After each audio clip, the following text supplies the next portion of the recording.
This motif has intermittent rounds creating garter bumps to add a little texture to the design.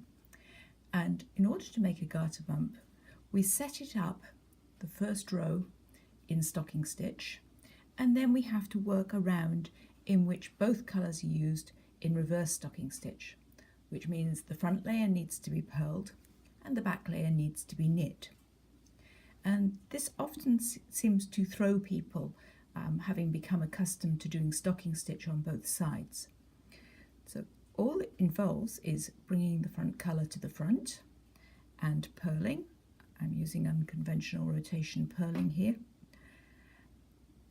and going into the back stitch and knitting.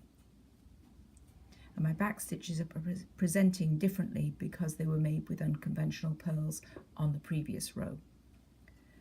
So purl the front, knit the back. It's actually far easier than stocking stitch because the yarns are no longer in the way of one another. So the front yarn can remain in the front between purls, and the knit yarn can remain at the back between knits. Now we've got to a colour change, so the yarns have to change sides. My first stitch is going to be a red purl, and my second stitch is a yellow knit. And again, my front colour stays on the front and my back colour stays behind. Now, because of the way I hold my yarn, I have to really make sure my front colour stays at the front when the left hand colour is being purled. And this design has equal quantities of both colours, so 4 yellow at the front, 4 red at the front.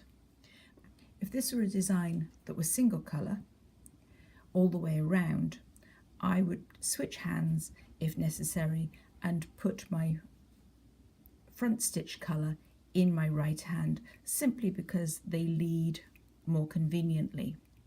It doesn't make any difference in terms of the way the yarns cross, because if you have a single colour round, the yarns aren't crossing anyway. I usually keep my light colour in my right hand, because when you do a colour cross at any time, your right hand yarn crosses over the top of your left hand yarn, and I like to be consistent with that. It's not hugely important, but something that I like to pay attention to. So reverse stocking stitch on both sides is really quite easy, and a lot less manipulation of the yarn is involved.